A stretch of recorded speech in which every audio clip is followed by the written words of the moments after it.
Mane fa na se ma PENDREAM TV. PENDREAM TV de o se dem yopo. Lawyer Martin Kpebu has finally revealed names of people returning state fund and monies to them, which I want you to join me listen to the names he mentioned.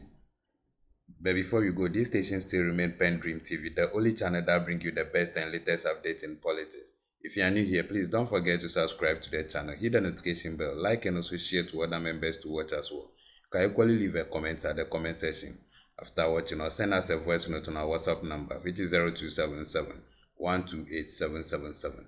Thank you. Join me listening to what he said and the names he mentioned into detail. Thank you. Operation Recover All Loot preparatory team will agree with you. He's a private legal practitioner.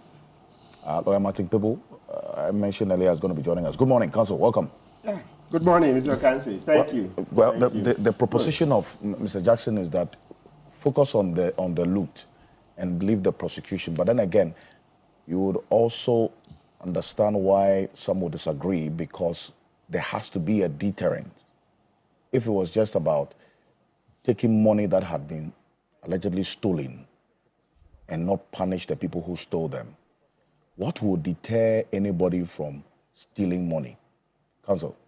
Okay, great. So, Mr. Kansi, a brief greetings to the usual constituents. As expected. So today we'll use It Is Possible radio people first, 38.2 FM. In fact, that has been It Is corrected. Possible radio. Lebene Ahiabwen, Zion Farms and the people on Facebook. Yes. But because of the statement you made yesterday, the Electoral Commission put out some information about that 38.2. Yeah. That it is not the case. Yes. That's correct. The beginning. I think the last time I watched, it was around 41 point. Yes. Over 41%. Exactly. For Dr. Mahmoud Bawumia. Good. Yeah. But the first cycle, so you see, like I said, let's have some light movements. It can't always be crunching numbers like Joe Jackson, etc. Let's have light movements a bit. They've said it's 38.2 FM. It is possible radio. So at least. I'm just saying now you can change the dial. Okay, so we should make it 41 point something. Just to reflect the information. All right, no problem. So let me know about the people on Facebook, our supporters. They say let's change the frequency to 41 point something FM. Okay, all right. Yeah, so then, as usual, let's greet Garmanche. Garmanche has done a yeoman's job by standing up when a lot of chiefs were quiet. Garmanche says he's not resting until we get justice in the Sicily Adapa matter. And sure, thankfully, at least we're on the right path to that. I'm sure in the coming months we'll see what can be done. Ose Adeyo Ajimabedu II, Domahine, thank you for also standing up and talking about bad governance when most people were quiet. People's mouths were full. They said it is bad manners to talk whilst eating. So they were busy eating. Okay, now they finished eating. And Ghanaians have been what? Left short. So Chief Justice Sofie Kufu, thank you very much. Good morning. Hey, and did you hear Sofie Kufu's last interview? In the course of the week, she says the same thing that Justice Tokono Kere CJ is talking about. Changing the constitution in terms of how the Chief Justice is appointed. Currently, we don't have separation of powers. So the Chief Justice is in the armpit of the President. Yeah. So we need to change this constitution quickly. Bring true independence to the judiciary. Look, the way usually the executive hound judges when they have cases concerning the government, etc., it's terrible. It's terrible. Akufo-Addo even took it to the West, where he could hound Bafuboni, Justice Bafuboni of the Supreme Court, day and night. Bafuboni, resign. I'll give you X to resign. I'll give you Y to resign, etc. It's bad. Look, if judges talk to you, you see that they have no peace. They have no peace. They didn't enjoy that much peace under Akufo-Addo at all. They were hounded left, right, center. That is not separation of powers. We need true independence. We need to reform the Judicial Council, make it truly independent of the executive, so that we will have true separation of powers. Right? I mean, you ask lawyers who had cases before judges, and sometimes because of the way Akufo-Addo behaved, you have to find ways of delaying the case. Delaying so that Akufo-Addo will be out. Then you know that, okay, now, at least from what we knew the last time, JM is better than Akufo-Addo.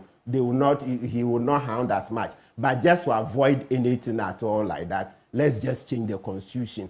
You know, the election of the MMDCs, etc. So that this MMDCs will be accountable to the citizens, right? To make our development go faster. Because right now the MMDCs, all doesn't have to please the president, not the citizens. The citizens or the persons in the districts, the municipalities don't elect those MMDCs. So rather, they look to please the executive, the president, and not the citizens. That's not development, right? Okay, so thank you. So now, Mr. Joe Jackson says we should concentrate more on the recovery of the loot. Look, talking bluntly, not as a lawyer, you know, when I come here, it's not every time I'm wearing a lawyer's cap. Yeah. I have to wear other caps. I'm a citizen as well, and I know how, things work out in court. I largely support him. So this is a personal opinion, okay? It's not the opinion of ORA, right? No, it's a personal opinion. I'm allowed to talk briefly on personal issues like this. I can make a personal opinion. Okay. You see, all the arguments he's articulated, they are very solid. You think people who have stolen millions of dollars would readily go down? No. They get into court. It's one objection after the other. From objection to objection, like the way JM said, from crisis to crisis, right? Yes, so the same thing in court. From objection to objection, objection to objections. Then the time keeps running. Kukwasa, slow to avoid a conviction. But a lot of these people, if we're negotiating with them quietly, and as I said, Joe Jackson basically said a lot of the things I would have said if you asked me this question. He cited a good example of MBS. MBS is Mohammed bin Salman. That's the Crown Prince of Saudi Arabia. That's what he did. He caught the oligarchs and locked them up in a hotel. Said, look, you are not leaving this hotel until, we have a deal. One by one, he negotiated deals with them. And by the time he was done, he got over $100 billion, right? Well, but how do you negotiate with looters, really? Good. That's what I'm saying. So it's good. That's why we are debating this. Yes. How do you negotiate with looters, really? I understand you. So you are coming from a strict legal standpoint that there should be deterrence, etc. Yes, I appreciate it. But right now, as we're talking, you see, the legal process is long.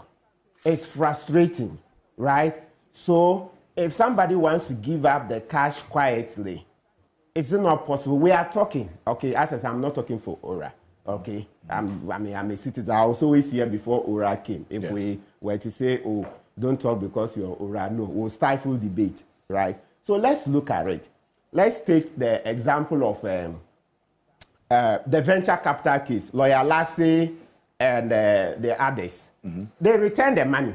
Venture capital, you know, venture capital, yes, a lot of it. I'm not sure they fully paid, but I know some have fully paid. But others I'm not sure of. So, but at least I'm mentioning that case where they returned it. Except that, you see, theirs came with a conviction. And also, number two, there are very few people who accept a conviction. So, with what Joe Jackson is talking about, there's the other method where we can sue in a civil court. We should explore the OSP Act when it says to recover the corruption loot. So we can attempt, let's try the jurisprudence. You see, any lawyer who practices daily in court will tell you that he's not afraid to lose. I'm sure I'm largely in this seat because I tried certain laws in the Supreme Court. I challenged them and then I won. Even if I had lost, well, that wouldn't have been the matter, but at least would have moved the jurisprudence forward. So I subscribe to the opinion that we should try with the OSP to say that, okay, maybe we can try the civil lawsuits. Okay. Where we see that the evidence for a criminal lawsuit will be difficult to, get a conviction, and also the time spans. So you know that CMC has so much money, you know the unexplained wealth thing. Yeah, so that we'll use it. Let's try something. If we were to lose, you will not lose a lesson in the judgment. Even when you lose a case, you learn some lessons. So I support the one where we will do the civil cases where we want to recover from those people when we don't get the evidence. Mr. Kpebu is coming here, Honorable Kpebu. You know he never disclosed the identity of the businessman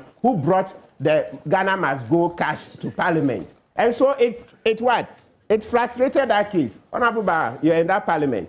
Honorable Kpebu, who is about taking his seat now, refused to disclose the identity of the businessman. And so what happened? That case is become virtually Yamutu. right?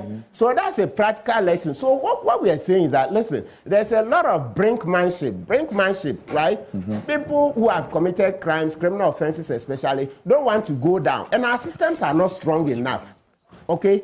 As I've already mentioned to the judiciary, etc. Ekufuado will be in there telling Kisi Ejabin, don't prosecute this person, delay this because elections are close, etc. They'll go and see judges, hey, don't do this, don't do that. You see, Ekufuado, who has no shame in telling Bafo Boni to resign. Can you imagine all the other things he's done to the judiciary? Okay. Right? So the point is that our systems are weak. So there is nothing wrong with exploring the civil angle, where we will take money and not proceed with a criminal prosecution. But naturally, it has to be an eclectic approach. When we say eclectic, mosaic approach, so different colors. You cannot say, leave all of them, just do recovery and allow all of them to go. No, in that case, the issue of impunity you've mentioned will fester too much. So you prosecute some, then you negotiate with others. So you go with this and that mixed approach, mosaic or eclectic. That's the way to go. But let's look at the Saudi example. You see how bin Salman got over 100 billion from the oligarchs by negotiating with them in a hotel. We should be looking at it. And of course, bringing a lot of but law let me reform. ask you this direct question.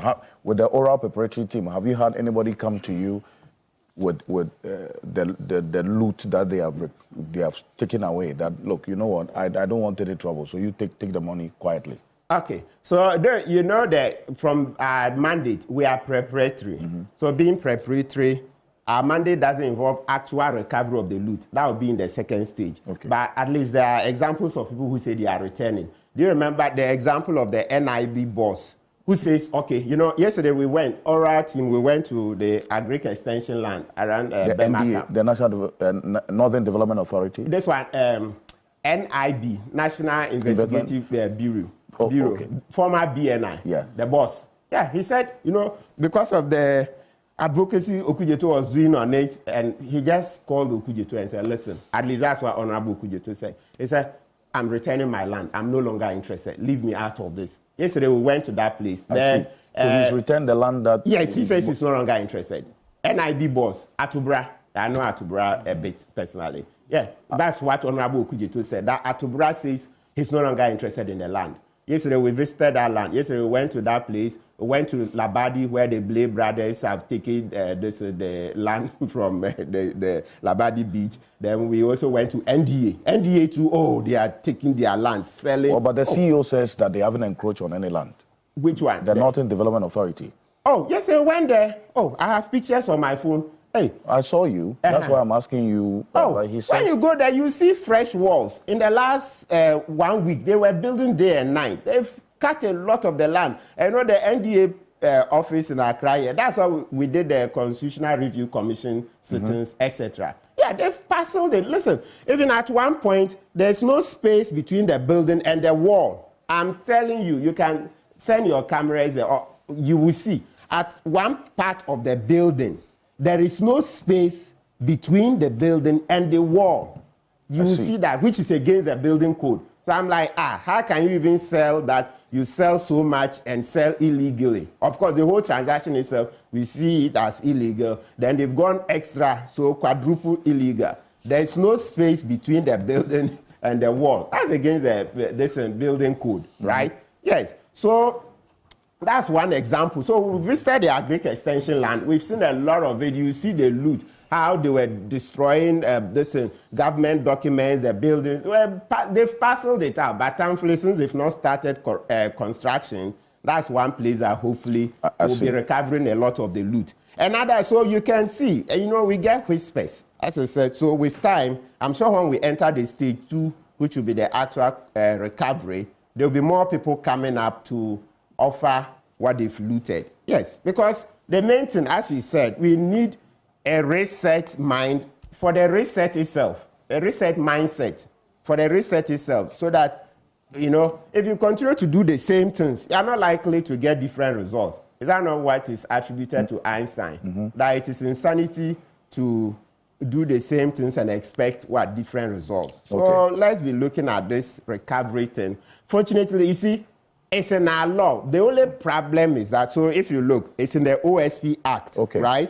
Where you can offer to do a plea bargaining. And also generally we've brought it into our laws, plea bargaining, right? So you offer that, you do restitution to the state, and then you get a lighter punishment. But the downside of it is that some people don't want a conviction at all.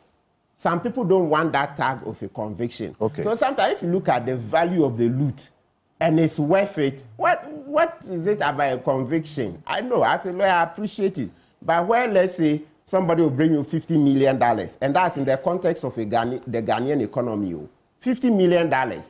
Then you say, no, I don't want $50 million. I want you to be convicted in court. I want you to plead guilty in court so that you be called a convict. And then I'll take the 50 million. No. It doesn't, add up. So we have to look at our economic circumstances and then see that where the loot is huge and can turn our fortunes around, those places we can do the civil approach, recover it, and then at least help the economy. Because right now, don't forget, self-preservation is the first human instinct.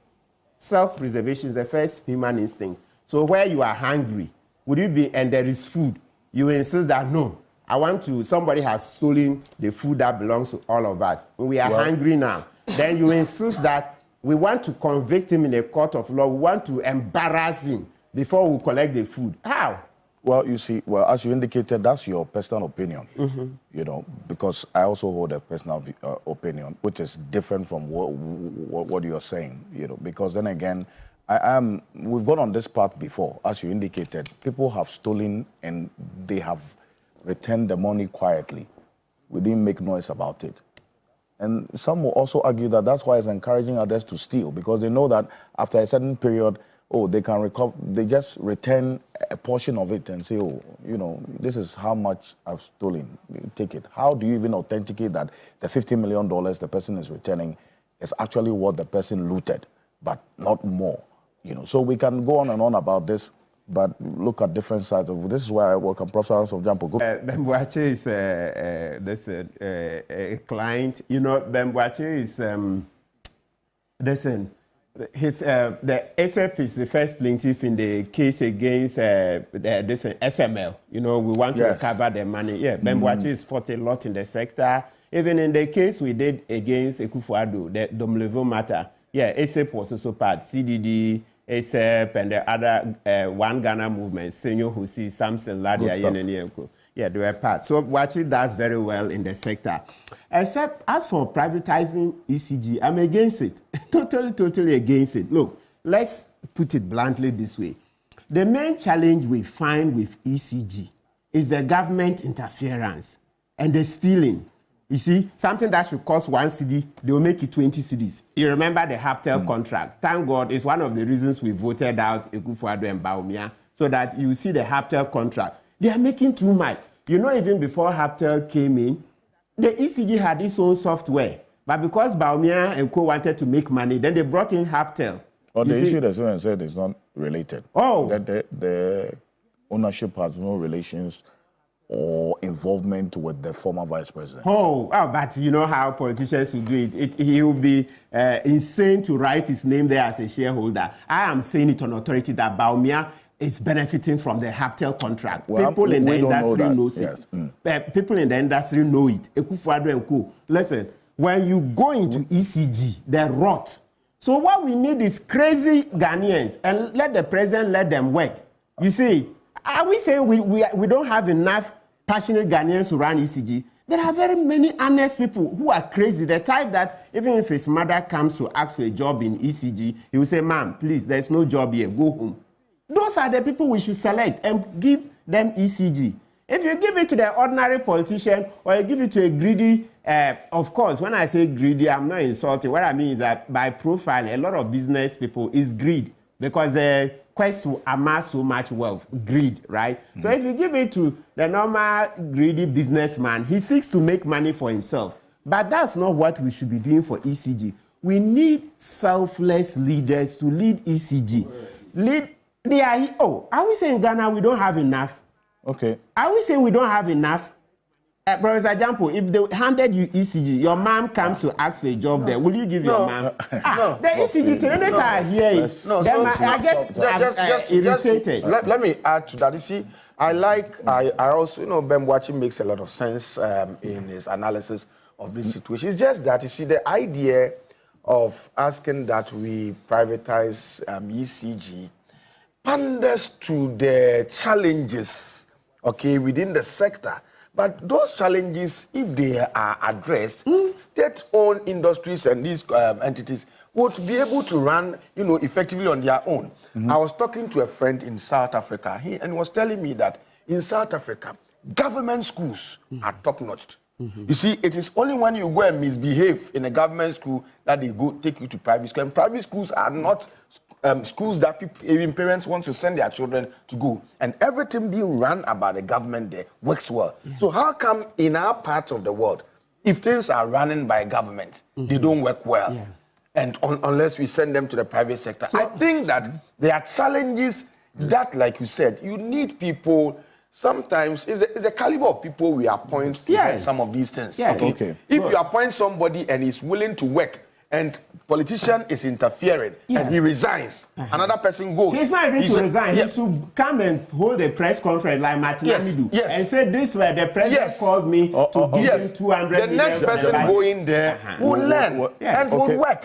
So let me tie up. Difference in opinion. Let me tie up. So Ben is laughing. He's smiling. So Ben, what I see in this conversation is that we have to continue the conversation. We keep to continue complaining that no, we are not in favor of privatization, right? You also continue yours. Where I see it going is that eventually the president, so be it JM or the next president, will give up and say, listen, I want us to have an independent process for appointing the MD of ECG. Open it up. Let's take the most stubborn and most honest Ghanaian and put ECG in his hands, the one that we all can go to sleep, knowing that he will not give family and friends, etc. So Ben, please be patient. Let's continue the conversation. Can you imagine when Akufo-Addo was coming?